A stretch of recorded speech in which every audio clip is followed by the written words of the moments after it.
are there.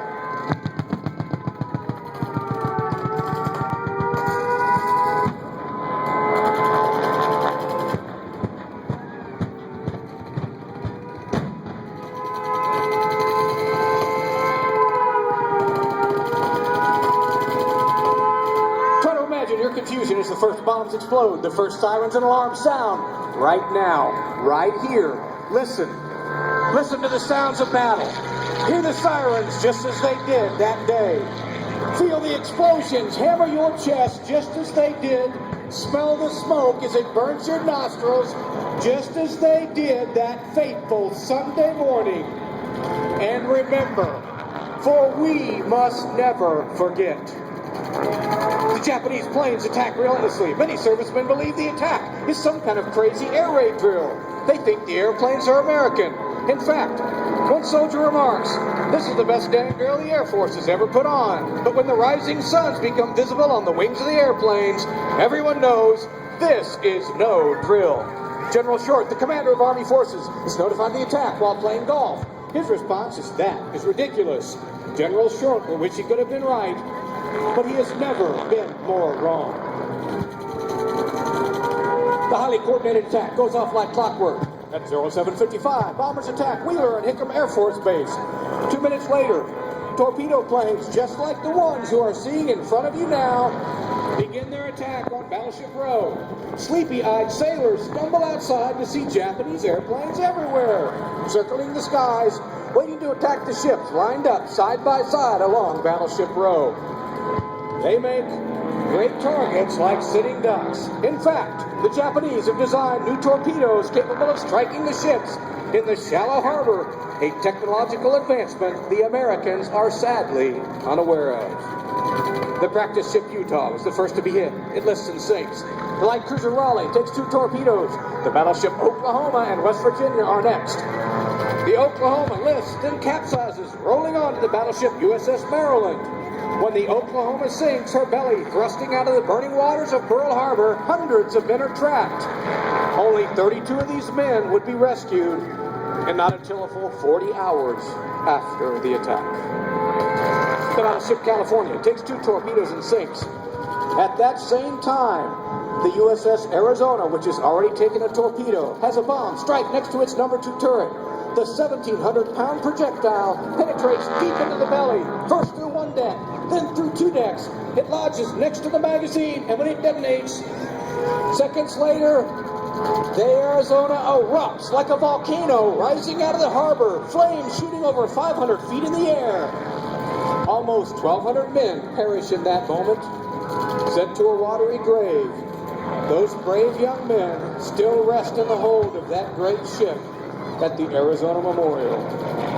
A testament to their courage, their sacrifice, and their honor. At 08:35, the first wave ends. The damage is horrendous. In Washington, 08:50 Hawaii time, early afternoon of the States, 1 hour after the attack began, Secretary of State Cordell Hull, well aware of what is transpiring in Hawaii, erupts when given a letter from the Japanese breaking off peace talks. I have never seen a document that was more crowded with infamous falsehoods and distortions on a scale so huge that I never imagined until today that any government on this planet was capable of uttering them. The second wave of the Japanese attack swarms over Hawaii at 08:55. 132 additional aircraft spread out to hit ships, airfields, and barracks throughout Oahu. But for the second wave, the element of surprise is gone, and the Americans fight back, making the Japanese pay, inflicting some damage of their own. A bomb hits the destroyer Downs while she sits in dry dock. Another strikes the commander of Naval Forces, Admiral Husband E. Kimmel's flagship, the battleship Pennsylvania, which is in dry dock, detonating guns and ammunition. Dive bombers attack the Raleigh, which has already been hit by torpedoes. One bomb misses the ship's aviation tanks by mere feet. The battleship Tennessee takes 2 bombs and sinks. By this time, the flames on the West Virginia reach as high as the foresail, over 500 feet. The attack is devastating, but the day also has numerous stories of heroism. On the Nevada, at the south end of Fort Island, it opens fire at 0802, and although her captain and senior officers are not on board, Lieutenant Commander J.F. Thomas ignores his wounds and gets the ship underway, even with a huge hole in her port bow. He is able to beach the ship at Hospital Point and not block the channel, allowing other ships in and out of Pearl Harbor. Also on the Nevada, 21-year-old Joseph Tossick Jr., officer of the deck, mans an anti-aircraft battery and continues to direct fire at the enemy aircraft even after a bullet passes through his thigh. He refuses to leave his comrades. He refuses to leave the battle. That's a fact. There are also stories of irony and humor. The commander of naval forces on Hawaii, Admiral Husband Kimmel, is standing in front of a window observing destruction when a bullet breaks through a window and grazes his chest. Although the Admiral is unhurt, he states, after looking at the devastation outside, it would have been merciful if I had been killed. Yeoman First Class Leonard Webb rushes to get his wife and child to a car. This is his story. I'm almost to the car, my wife says, the baby doesn't have any diapers, this is Armageddon, and you have me chasing diapers? Later that day, the president addresses a shocked nation.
A date which will live in infamy.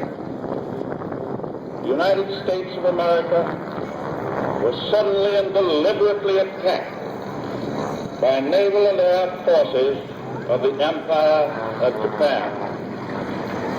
The attack yesterday on the Hawaiian Islands has caused severe damage to American naval and military forces. I regret to tell you that very many American lives have been lost.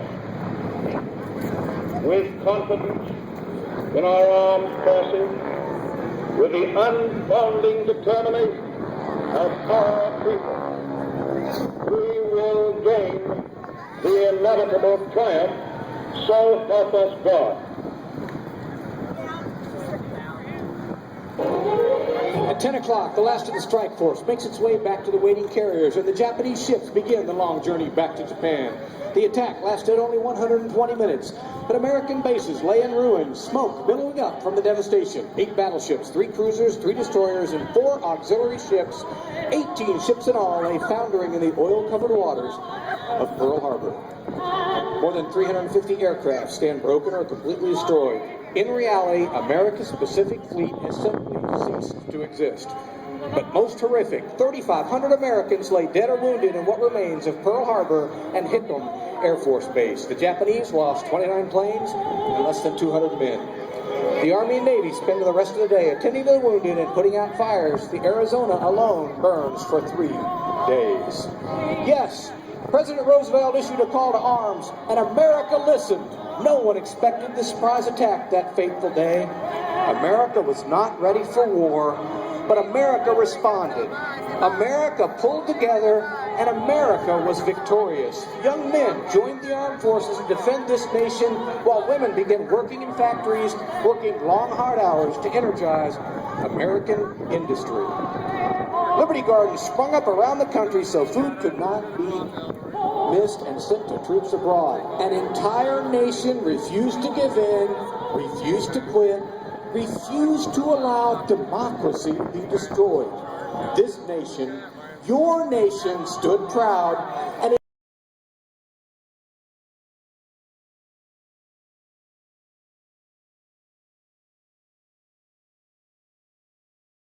the last, right now, as we enjoy this wonderful day, our sons, daughters, husbands, our wives, uncles, cousins, friends, our countrymen are defending America in far-off lands, sacrificing so we might enjoy the lasting tradition of life, liberty, and the pursuit of happiness. We must never forget those who have sacrificed to make sure America stays strong. Please remember those brave young women. I would ask that when you see someone in uniform, you go up to them, look them in the eye, shake their hand, and say, I am proud of what you do. Ladies and gentlemen, I hope today we have sparked something in you that makes you feel proud to be an American and proud of who you are. Ladies and gentlemen, we are Tora Tora Tora!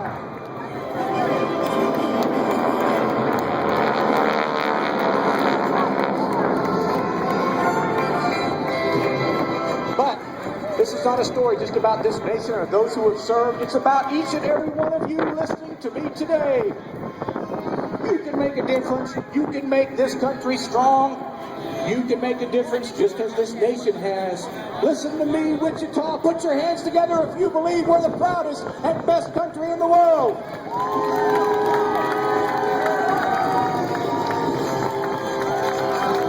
I want you to take this moment to savor what we have and to pledge to become involved in your community, your government, and your surroundings.